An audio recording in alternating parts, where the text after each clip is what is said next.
জন্মদিনে এইভাবে সারপ্রাইজ পাবো আমি তো ভাবতেও পারিনি। শ্বশুর বাড়িতে এবার আমার প্রথম বার্থডে, আর প্রথম বার্থডেতে সবাই এত সুন্দর করে আমাকে সারপ্রাইজ দিল। আমার হাজবেন্ড আমার বার্থডে দিন বিকালবেলা বলছিল বাইরে একটু ঘুরতে যাব, তাই আমি নতুন একটা ড্রেস বের করছি, নতুন স্যান্ডেল, এগুলো আমার বার্থডে বলে কথা। তাই বিকালে সে বললো আমাকে বাইকে করে একটু ঘুরতে নিয়ে যাবে। প্রত্যেকবারই আমার বার্থডেটা সেলিব্রেট করা হয়, কোনোদিন যদিও সারপ্রাইজ পাইনি, তবে নিজেই নিজের বার্থডেটা সেলিব্রেট করি। প্রত্যেকবার সুন্দর সুন্দর ড্রেস নেওয়া হয় বার্থডের জন্য, বাট এইবার তেমন কিছুই করা হয়নি। এই ড্রেসটা বাড়িতেই ছিল, তাই সুন্দর এই ড্রেসটা পরে ফেললাম। জন্মদিনের দিন ঘুরতে যাব, তাই একটু সুন্দর করে সাজুগুজু করতেছি আর কি।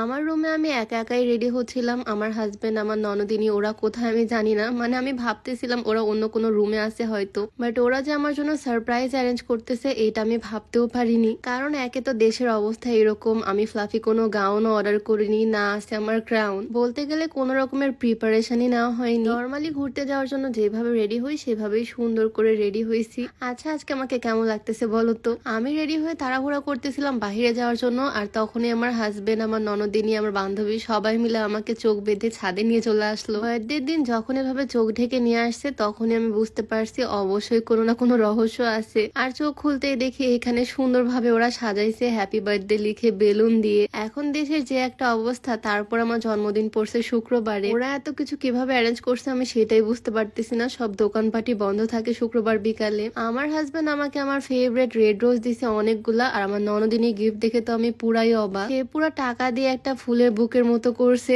দুই ভাই বোনের গিফটই আমার কাছে অনেক পছন্দ হয়েছে। টাকার এই বুকেটা ও নিজে হাতে বানাইছে, কত কষ্ট করে বানাইছে সে আমার জন্য এটা। আমার হাজবেন্ডের বার্থডেতে আমি ওকে যেভাবে সারপ্রাইজ দিয়েছিলাম কিছুটা সেই রকমই ট্রাই করছে ওরা। আমার বান্ধবীও আমার জন্য রেড রোজ আনছে। আমার যেহেতু গোলাপ ফুল অনেক পছন্দ, ওরা সবাই জানে। আমার পছন্দের চিপস, কেক সবকিছুই নিয়ে আসছে ওরা। আর আজকে যেহেতু আমার বার্থডে, তাই মাথার উপরে বার্থডে মুকুট লাগাই দিছে। ক্রাউন নাই তো কি হয়েছে, পেপারের ক্রাউনটাই না। কেকটা খুলতে দেখি লাভ শেপের একটা কেক, সুন্দর করে লেখা হ্যাপি বার্থডে বিবি জান। কেক দেখে তো আমার মনটাই ভালো হয়ে গেল, বাট এই সময় শুক্রবারে কেক কিভাবে ম্যানেজ করছে আমি সেটাই ভাবতেছি। এই স্পার্কেল লাইট জ্বলার সাথে সাথে দেখো জাস্ট আমার রিয়াকশন, পুরাই ভয় পেয়ে গেছি একদম। যদিও একদম ছোট্ট একটা সেলিব্রেশন, ছাদে শুধু কাছের মানুষদের নিয়ে, তারপরও আমার ভীষণ খুশি লাগতেছে, কারণ এই বার্থডেতে আমি কোন রকমের সেলিব্রেশন আশাই করিনি। ওরা যে আমার জন্য এত কিছু করছে এতে আমি ভীষণ খুশি। এইরকম ভাবে বার্থডে এর আগে কখনো সেলিব্রেট করিনি। সবসময় বাসা ড্রয়িং রুমে সাজানো হয় বা বাইরে কোনো রেস্টুরেন্টে সেলিব্রেট করা হয়, কিন্তু এই বার্থডেটা বলতে গেলে আমার লাইফের বেস্ট বার্থডে। আমার ননদিনী কষ্ট করে এই গিফটটা আমার জন্য বানাইছি, আর এই টাকাগুলো আমি খুলে খুলে ফেলতেছি। এই সবগুলো নোট আমি ভাঁজ করে করে আমার ব্যাংকের মধ্যে রাখবো।